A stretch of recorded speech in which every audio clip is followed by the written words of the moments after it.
Nandiyan na si Baby. Hoy, dilitan ninyo imbitahan mo. Ay, dili.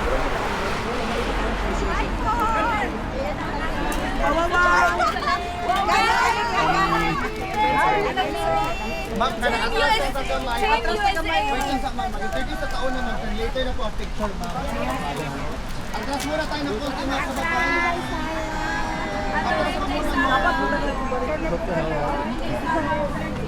Punta tayo dito sa magit na para makakuha tayo.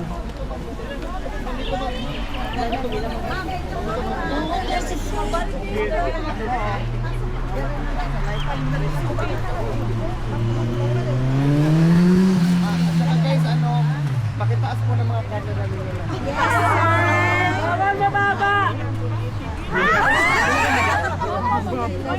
Mababa ang camera. Guys, mag-interview muna tayo guys. Ha? Wait lang guys. Wala kami sa Wala mo lang music, ma'am. Sorry. Dito yung tayo sa Rubicactor. Ma'am, how are you today? I'm fine, ma'am. Especially looking at the future president of the Republic.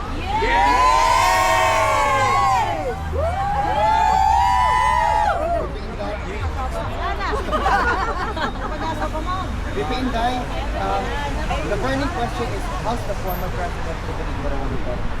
He's okay. Very chatty today.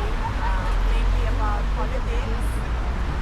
He's good at 95% of the conversations about politics. And then, sabi siya na ang sinasabi niya ay mahal niya ang Pilipinas, mahal niya kayo.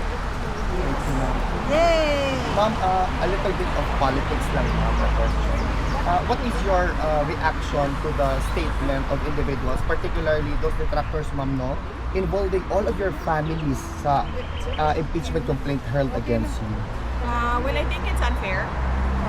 Dahil hindi naman na sila vice president and hindi naman sila impeach. And tulad ng mga asawa at mga anak din ng mga congressman, they have the right to privacy, being ordinary individuals and private citizens.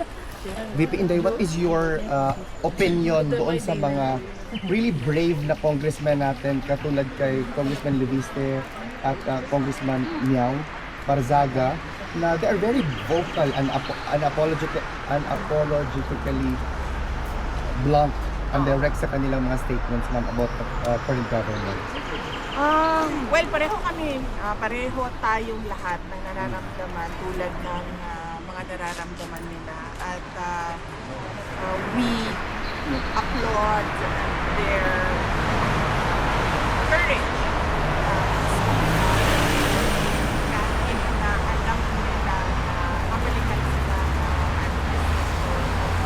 but in cases posibleng mga threats or mga iba pang pananakot. VP, a lot of Filipinos are saying that there's a lot of mind conditioning right now being put on different social media platforms to confuse the Filipinos about your hard work as a government official, ma'am. What is your message to those who are trying to paint you black in the Filipinos' point of view? Okay, unang-una kasi sa politika, ganyan talaga yan, no? Lalo pati sa run-up to the 2028 presidential elections na alam naman natin na lahat na sabi ko nga, presumptive candidate na ako. And ang politika ay madumi talaga yan. Sabi nga ni PRD noon, paulit-ulit yan sa Davao City. Sabi niya, style ng karamihan ng maraming mga politiko ay you paint your enemy black so that you appear white. So that pag mukha siyang madumi, mukha kang malinis kahit hindi naman totoo ikaw na malinis. No? So yan yun, una, madumi talaga ang politika. Pangalawa, kailangan maging matuto mag-discern ang mga Pilipino sa mga nakikita nila sa social media. media, particularly because pwedeng ma-manipulate ang information na lumalabas sa social media. Tulad na nga na mga troll farms na naririnig ninyo, totoo yun, yung mga troll farms mo, na meron talagang negosyo na at meron din talagang negosyo na nagpapalabas na information, whether true or not, pero yun yung business ng kumpanya na magpalabas ng mga information. Ganun nga yung objective niya para magpapalabas sila na, say for example, this is a popular sentiment or this is an unpopular sentiment. Unfortunately, sa social media, kahit libre siya para sa lahat, meron ding mga nagnenegosyo dyan na minamanipulate yung information na libre. Ma'am, alam ba ni PRRD ang mga... Hindi ko sinabi, huwag ninyong banggitin sa kanya. hindi ko binanggit sa kanya ang impeachment at hindi ko binanggit sa kanya ang mga nangyari sa House of Representatives. Na meron pangalawang posible na impeachment na nangyayari. Kasi sa tingin ko, hindi na niya kailangan malaman ang mga ganyan na klase na bad news. Kasi wala din naman yung value sa kanya. Nandoon naman siya sa loob. Ang mangyayari lang doon ay mag-iisip siya. Tapos, mag-overthink siya. Siya lang mag-isa. Hindi siya karapat-dapat para sa isang 81-year-old.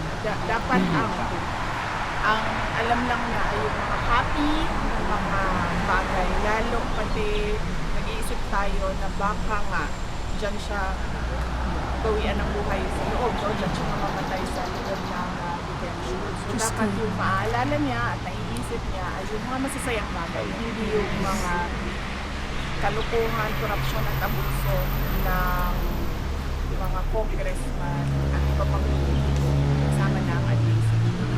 Will you able to convince PRRD na magpa-official therapy today? Mainly kasi politics yung napag-usapan. So, hindi namin napag-usapan yung physiotherapy. Pero, kinamusta ko siya sa pagkain. Sabi ko, masarap na ba yung pagkain? At nagbibigay ba sila ng Filipino dishes? At sabi niya, meron daw mga binibigay na almost tastes like Filipino dishes. Kasi sinabi ko sa kanya na right niya yon as a detainee, ang culturally appropriate food. And then he said na, meron naman na parang lasang Filipino dish. And then sabi niya, huwag na kayong mag-alala kasi sabi niya, nakain ko na lahat ng gusto kong kainin noon. At sabi ko, nag-serve ba sila ng munggos sa iyo? And then sabi niya, huwag mo na isipin niya. Sabi niya, lahat ng munggos, kain ka lang. And then he said na, hindi ko na lang nakain ng munggos. Ay yung munggos, hayop, the animal. Na sinabi ko naman sa kanya, sabi ko, I don't think kinakain yun.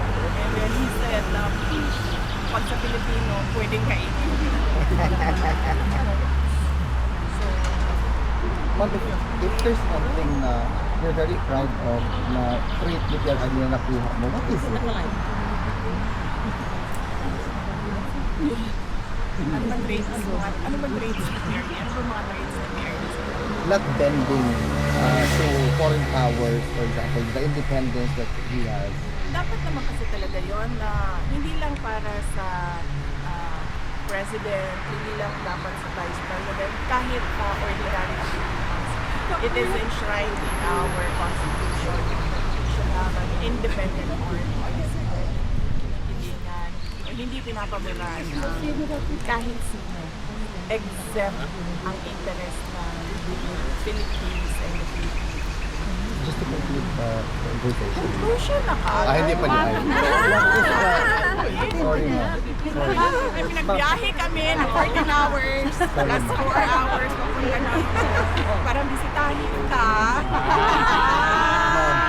Greeting guys, is there something that Happy and Ivy wanted to share to the supporters na hanggang ngayon hindi talaga natitinag? Oo, mention ko yan sa kanina, no? Sabi ko, hapon, there must have been more than 15 or more than 20 na nandito sa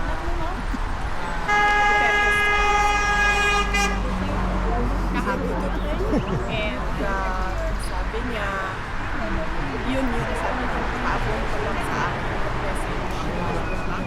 Mahal ko ang Pilipinas, mahal ko. Perhaps we can ask questions from the crowd. Sino may question ka? Go ahead. Okay lang ako, ma'am. Wala naman akong problema. Sabi ko nga kahapon, doon sa kwasa, kung kamusta na ako. Ang problema lang, siguro para sa akin ewan ko lang sa ibang tao. Para sa akin, ang pinaka-problema talaga ay yung magkakasakit ka na walang gamot at yung patay ka na. Yun talaga yung problema. Patay ka na hindi ngayon. Magkakasakit ka na walang gamot at yun sa ito. Ano po yung masasabi niyo ang sagsag ng reality Philippines? At the same time namin ang inflation natin. Ito na po ating pinakamataas na inflation sa history ng Philippines. At the same time na yung peso and euro sobrang taas.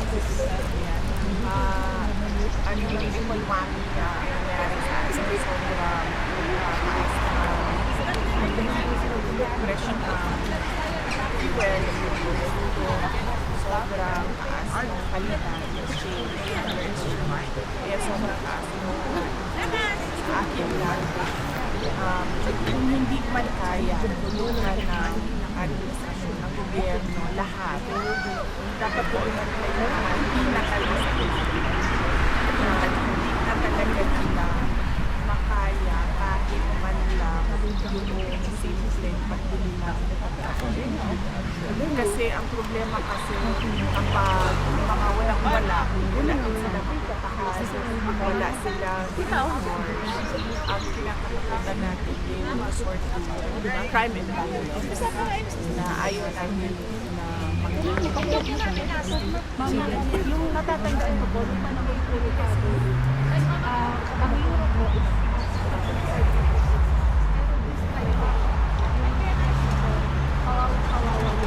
kawawa talaga lalo na pati yung consumption natin ng mga imported kasi sabihin natin mahal na siya. So pagpasok niya, lalo siyang magmahal. At marami sa ating mga goods are imported. VP, just to your concluding statement na lang VP, to address the Filipinos who are really very much eager to support you come in the distant future.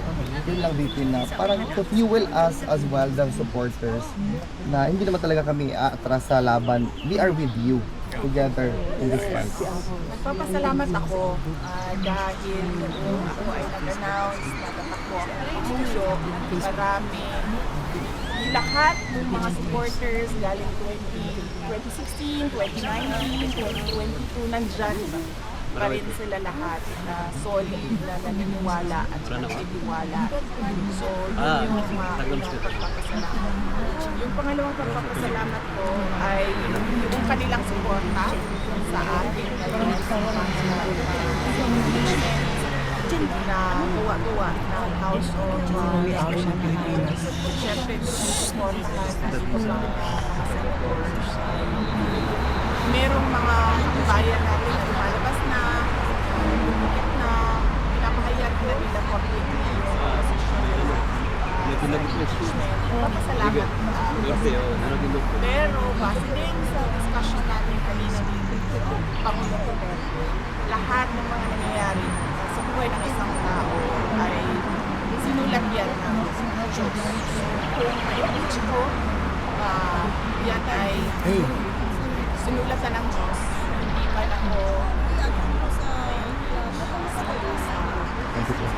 See you tomorrow.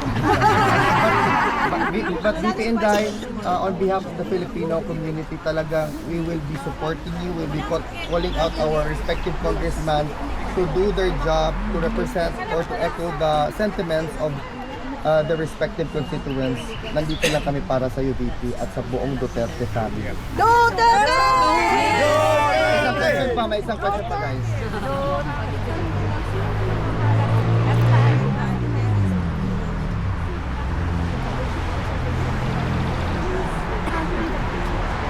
That is the question by everyone. But hindi natin alam kung bakit nangyari, ano ang nangyari, nanalo siya.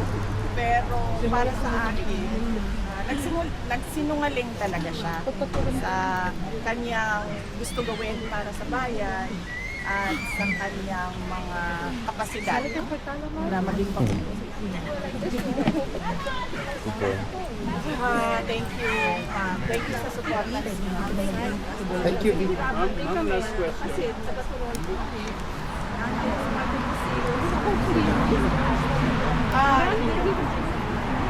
Yes, ma'am. Hopefully, I can make time to visit. But right now, ma'am, my travel abroad are scheduled for visit here. But I hope I can make time. Ang isang question lang. May pera pa po ba ang Pilipinas? Wala na, sir. Actually, nakatanggap ang aming opisina ng memo, sir, na bilangin namin ang savings ng opisina namin kasi gusto makita ng BPM na pagkano ang savings na lahat ng opisina.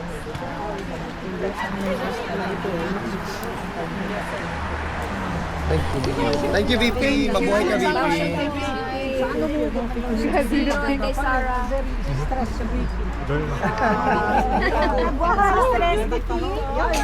Sa Pilipino, Look battered. sa Filipino resilience and indomitable spirit. Nakikita ninyo lahat ng mga uso sa Pilipinas. Kayo naman lahat, hindi nyo siguro mahirap sa sobrang lamig na lugar, magtrabaho.